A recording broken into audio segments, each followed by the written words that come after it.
para a quarta questão. E a quarta questão, ela é do Gerson de Franco da Rocha. Alô, Franco da Rocha, um forte abraço a você, todos aí de Franco da Rocha. Então, a pergunta do Gerson. Desculpa, a pergunta do Gerson. Um forte abraço, Gerson. Diz assim, professor. Eu, Gerson de Souza, gostaria de saber do professor se há uma grande discordância entre os teólogos sobre os fatores espirituais relatados na Bíblia. Qual é a tese mais usada para explicar fatores espirituais, até nos dias de hoje? E qual a opinião do professor sobre este assunto? Muito obrigado, Gerson. Forte abraço. Professor, fica à vontade. O conceito de espiritualidade nas Escrituras também é muito claro. É muito claro também o conceito de espiritualidade. É lógico que a gente vai ver um conceito de espiritualidade em Jesus. E esse conceito de espiritualidade está limitado ao Sermão da Montanha, onde a gente não tem nenhum segredo assim, nenhuma mística assim fora do comum, né? Por exemplo, Jesus vai dizer que aquele que de fato se encaixa no seu reino, e a gente entende que esse é o ser espiritual, é aquele que ora pelo seu inimigo, né? Ora pelo seu inimigo e ama aquele que o persegue, ou a citação seja o contrário, né? Mas o sentido é esse. Esse é o espiritual para Jesus. Espiritual para Jesus é aquele que se considera bem-aventurado quando é perseguido. O espiritual para Jesus é aquele que é chamado de pobre de espírito. O espiritual para Jesus é aquele que tem piedade, é aquele que tem amor pelo próximo em si. Esse é o espiritual, né? Que tem a ver com essa questão da vida, do caráter em si. E a gente pode pegar o conceito de espiritualidade também em Paulo, no capítulo 5 de Gálatas, onde ele vai falar sobre as nove características do fruto do Espírito, né? Que é visto como fidelidade, mansidão, domínio próprio, longanimidade, né?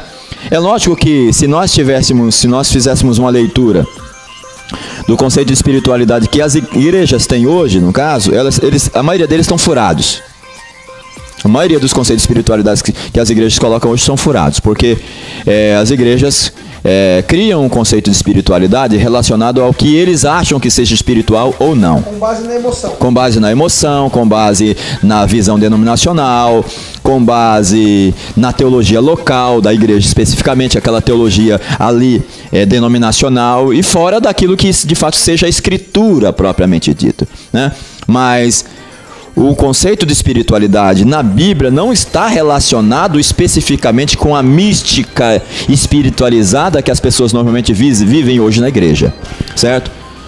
A igreja, eu cito no caso a questão do templo em si. As pessoas dizem que o espiritual é aquele que vai no templo, que cultua aquelas 2 horas, que fala línguas estranhas ali, que vive aquele momento ali, especificamente naquelas 2 horas de culto, onde ele pode expressar, verbalizar a sua espiritualidade, o seu culto a Deus, etc. Mas a verdadeira espiritualidade não se limita somente em 2 horas, em um culto de domingo. A minha espiritualidade ela está relacionada a 24 horas de vida num dia. Ao meu relacionamento com a esposa, ao meu relacionamento com o filho, ao meu relacionamento com a sociedade. Isto é conceito de espiritualidade nas Escrituras, entende?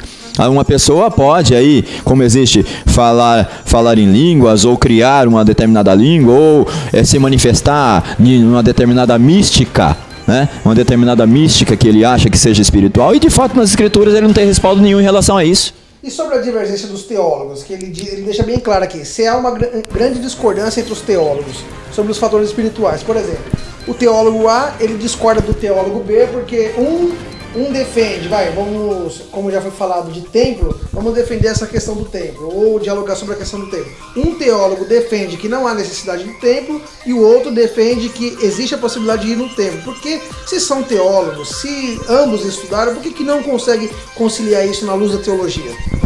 Michel, essa pergunta, por exemplo, você citou a questão da divergência do teólogo em relação ao templo, ao conceito de igreja. Como exemplo. Sim. As divergências vai haver porque cada um faz a sua leitura. O grande problema, voltando atrás naquela pergunta que o Rogério fez, o grande problema é quando surgem as diversas denominações em si, é que cada um vai começar a puxar a brasa para a sua sardinha. A Bíblia, ela é a palavra de Deus, independentemente dela passar pela minha boca ou não. Independentemente dela passar pela verbalização de algum teólogo ou não. Ela será a palavra de Deus e pronto. Agora, é a leitura que esses teólogos fazem da palavra de Deus que acaba trazendo uma visão diferente, talvez, daquilo que Deus queria na sua palavra. Entende? A divergência ela é humana. E como eu falei, quando existe pessoas humanas, como a igreja ela é composta de pessoas humanas, sempre haverá divergência. Agora, existem teologias que são muito mais equilibradas do que outras. Existem visões teológicas estapafúrdias, que fogem totalmente daquilo que de fato a Bíblia diz. Para ficar claro para o nosso telespectador, o que seria essa estapafúrdia?